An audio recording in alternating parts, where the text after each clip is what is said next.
Number 7. Catherine Voorhees.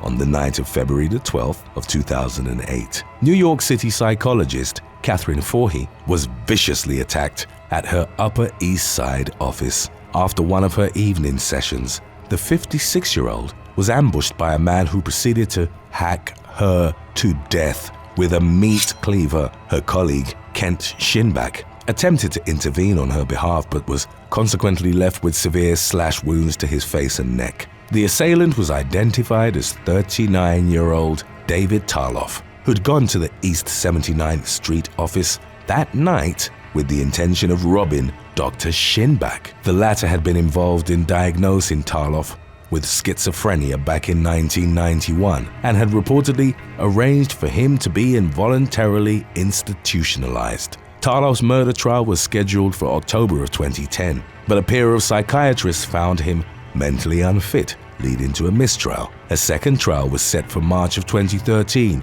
in the state Supreme Court in Manhattan. Tarloff admitted to Voorhees' murder but sought to avoid jail time on the grounds of diminished responsibility. Following 10 days of contentious deliberations, the jury assigned to the case was left deadlocked on a decision, and a second mistrial was declared. Tarloff's third and final trial unfolded in March of 2014. He was ultimately found guilty of first-degree murder as well as second-degree assault and was consequently sentenced to life without parole. Number 6. Stephen Pitt.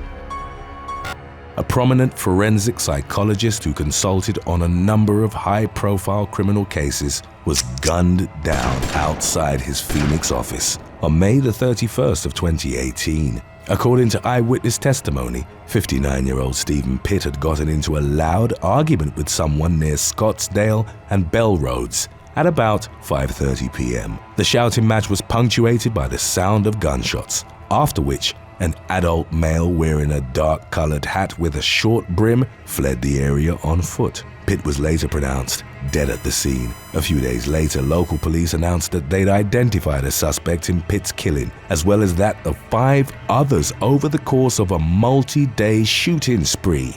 The man, identified as Dwight Lamont Jones, was tracked down to an extended stay hotel in Scottsdale, where he ultimately took his own life as a tactical police team was preparing to enter his room and take him into custody. It subsequently emerged that Jones had been arrested on domestic violence charges back in 2008 and 2009, which led to the demise of his marriage. Following bitter divorce and child custody proceedings, the man was left demoralized. He eventually came to the conclusion that he'd been the victim of a conspiracy involving his ex-wife, psychiatrists, lawyers, and the Maricopa County judicial system. Among the professionals Jones believed to have been involved was Pitt, who examined him in connection to his divorce. The other victims of Jones's shooting spree were a pair of paralegals, a counselor, and a psychologist, all of whom had been somehow associated with the man's divorce and custody battle. Prior to his death, Pitt had risen to prominence by working on the famous John Bennett Ramsey case, the Deer Creek Middle School shooting, and the investigation into the Columbine High School massacre.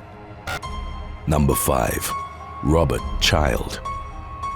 Liverpool police were called to a home in the affluent suburb of Woolton on March the 6th of 2020. Neighbors had been alerted to the fact that the homeowner, 64-year-old Janice Child, was in some sort of distress by her dogs, who'd been barking incessantly. Child reportedly lived alone at the time, as her husband, who suffered from dementia, resided in an assisted living facility. Officers entered to find the woman's lifeless body discarded under the stairs in a blood-stained utility room. There were signs of trauma to her skull and face, later reported to have been inflicted by a hammer or some other similar weapon. The police subsequently visited the victim's 37-year-old son, Robert, to inform him of his mother's death. When officers arrived at his Wirral residence, he was out purchasing a luxury car with money that had been transferred from his mother's account the previous day.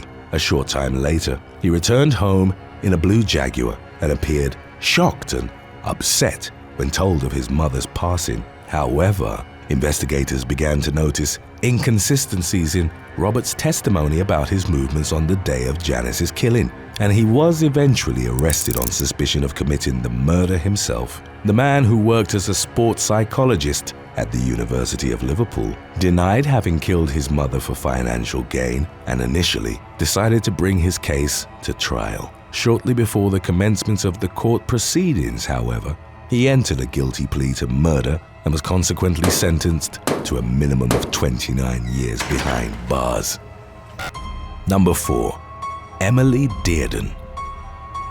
New York real estate developer Kenneth Dearden awoke early one morning in November of 2013 with severe pain in his jaw and found his wife, Emily, lying on the floor downstairs in their Yonkers residence. The woman told the police that someone had broken in the previous night and attacked them while they slept. Kenneth was brought to the hospital where doctors found a bullet lodged in his cheek. He underwent emergency surgery to remove the projectile and remained hospitalized for about a week while recovering.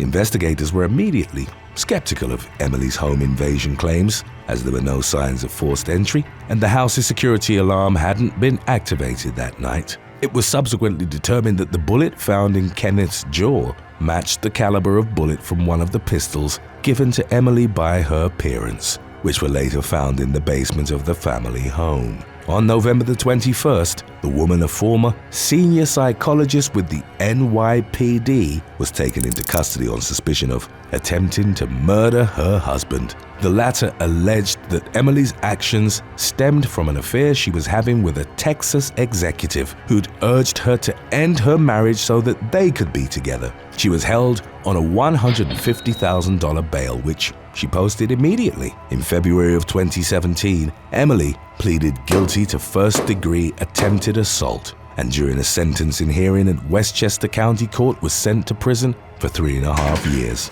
followed by 2.5 years of supervised release. Number 3. Thomas Burchard. On the morning of March the 7th of 2019, Las Vegas Metropolitan Police were called to the location of a suspicious vehicle abandoned on a desert road near Lake Mead. Officers found the body of California psychologist Thomas Burchard in the trunk. The county coroner subsequently concluded that the 71-year-old man, who'd previously been reported missing by his longtime girlfriend, had been struck multiple times with a blunt object, later determined to have been a baseball bat. His cause of death was reported as blunt force trauma to the head. The car in which Burchard's remains were found belonged to a former Playboy model named Kelsey Turner, who'd never reported the vehicle missing or stolen to the authorities. Upon further investigation, the police learned that the doctor had gone to visit Turner in Las Vegas shortly before his disappearance. The man had reportedly been paying her rent as well as other bills for some time, but had recently indicated that he would no longer be lending her money. Investigators thus surmised that an argument had broken out between Burchard and Turner, which ultimately turned deadly. The psychiatrist, who worked at the community hospital of the Monterey Peninsula, had been ambushed by Turner and her boyfriend, John Logan Kennison, both of whom were arrested and charged with murder in the aftermath. For his role in Burchard's slaying, Kennison was sentenced to between 18 and 45 years in prison after pleading guilty to second-degree murder. Turner's trial was scheduled to begin in November of 2022. Today's topic was requested by Rhea the God, BC Vids 9, and Stephanie Sin. If you have any other topics you'd like to learn about, subscribe and let us know in the comments section below. Number 2. Carolyn Ekong.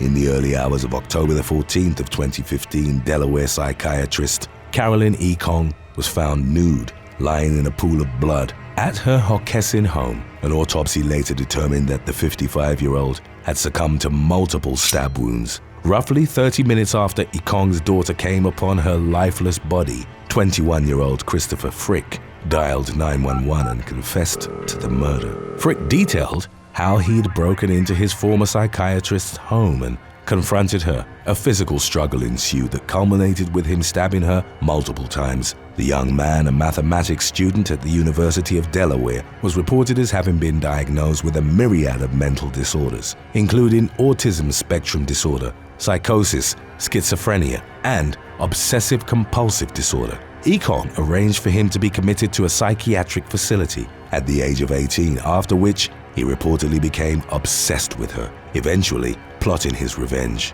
In an online review of the institution Frick was sent to, he wrote, "The person who imprisoned me was Caroline Ekong, whose ego is so large that she would never be able to admit doing something wrong." Following his 911 confession, Frick was taken into the custody of Newcastle County Police without further incident. He faced a slew of charges that included first-degree murder and possession of a deadly weapon during the commission of a felony. In September of 2016, Frick pleaded guilty to the latter counts, prompting prosecutors to drop the other 3 charges. He was consequently imprisoned for life without the possibility of parole. Number 1. Myra Wilkes. A renowned South African psychologist was brutally murdered at her home in Johannesburg in October of 2019. 69-year-old Myra Wilkes, the former chair of the Psychological Society of South Africa, was a well-respected psychology professional, known for her academic research into hate crimes, trauma, and violence. On the night of her death, Frank Wilkes, her husband of 45 years, had gone to worship at a local synagogue, leaving her home alone. A gang of armed robbers climbed up onto the roof and removed some of the tiles, allowing them to drop down into the house and ambush Wilkes. The latter was reportedly stabbed upwards of 12 times and had her throat slit by the intruders, who subsequently made off with a pair of laptops and a cell phone. 72-year-old Frank returned from evening worship to find the bloody aftermath of the deadly home invasion. South African police launched a full-scale manhunt for the gang responsible, although it's unclear whether any arrests had been made as of the latest available updates. Wilkes had moved from Israel to Australia as a young girl before emigrating to South Africa with her husband and 2 children. Thanks for watching. Would you rather see a psychologist who secretly posts all of your session notes on social media or live in a house with glass walls? Let us know in the comments section below.